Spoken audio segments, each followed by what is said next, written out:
Hi friends, welcome back to Monart with Mrs. Holland.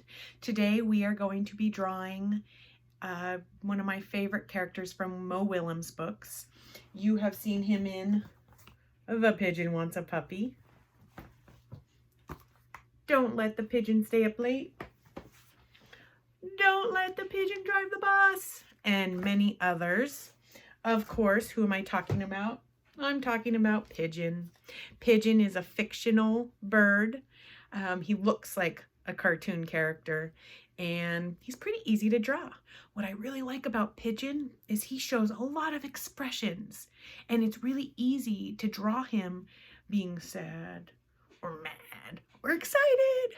And I'm going to show you a couple of those ways. Materials, you'll need a pencil and possibly a black marker. I might use it, I might not. Blue crayon, black crayon, yellow crayon, and then I am using an 8.5 by 8.5 Monart paper, but you can of course use whatever kind of paper you have available to you. We're just going to start off by drawing a kind of normal pigeon. And then I'll show you some options that you can do if you decide to do more. So I'm going to start with a circle for Pigeon's head. Again, he's real simple drawing.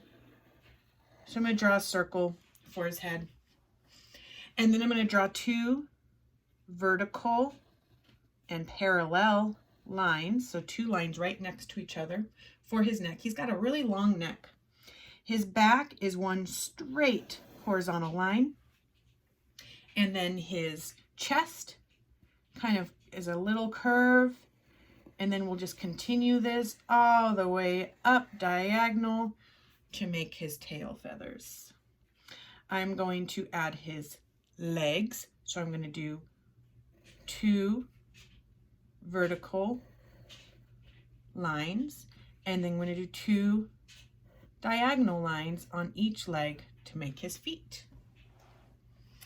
Next, we are going to draw his wing. So coming over here in the middle of his body, I'm going to do a little bit of a curve, and I'm pretty much copying the same shape I did for his body, but I'm just doing it smaller. And then I'm going to stop. This is just a little short line.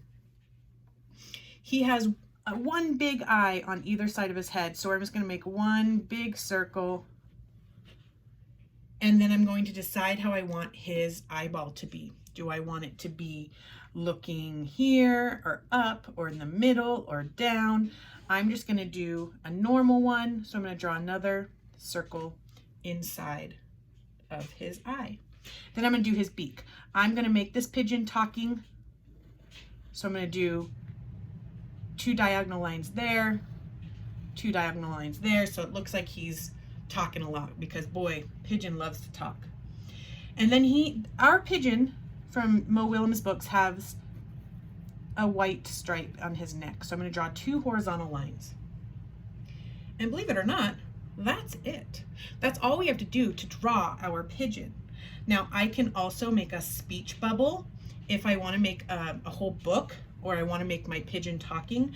I don't have enough space here. That was kind of bad planning. So I'm going to do it over here. But I want to make sure that my reader knows that Pigeon is the one who's talking. So I'm going to do two diagonal lines, kind of like a triangle, like that. It's pointing to Pigeon. That point is pointing to Pigeon.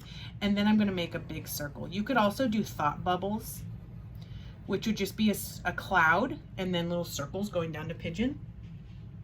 And I can write something in here. I could write hello or whatever you want to write. Now I am ready to color. I'm going to take out my black crayon and color his eye ball black. I'm going to take my yellow crayon and color his beak. Now remember, this part of his neck needs to stay white. So just so I don't forget that, I'm just going to color on either side of his neck. And then the rest of him will be blue. Now I chose this blue because it's not really like a dark blue, but it's not a really light blue either. It's also one of my favorite colors. So I like to use this color. It's cerulean in your Crayola box. If you have this one, it's my favorite color to color with. I just think it's such a pretty color for skies, for flowers, for clothes on people. And then when I color his head, remember, I'm not going to color the big circle of his eyeball because that needs to stay white. Now I mentioned that I would maybe use my black marker. I want to show you where I'm going to use my black marker. This is totally optional because right now, like voila, our pigeon is done. But if you noticed in the book, Pigeon has this darker black. So I want to just go along his neck and do 2 lines like that. And because you can't really see the wing here, I'm also going to go over his wing in my black marker. If you don't have a black marker to use, it's perfectly fine without it. I want to show you some of the other ways that you can make Pigeon really expressive. You can make a book, you can make a little storyline. Here's my strip of pigeons. He's just walking along. This one, look, he looks kind of irritated, right? He's got his eyebrow down, or his eyelid down. And then this one looks like he's going to be pointing or talking to someone over there. I also did this one, which is very similar, but he's just sitting there with a closed beak. And then this one is for my friends in my class. There's Pigeon, and he's saying, "I miss you," because boy, oh boy, I do miss you. I hope you had fun. You can use this pigeon to make a story of your own, to make a little flip book, make a little cartoon book. It's a super easy Monart to do, and I hope you had fun. I love drawing Pigeon. See you later.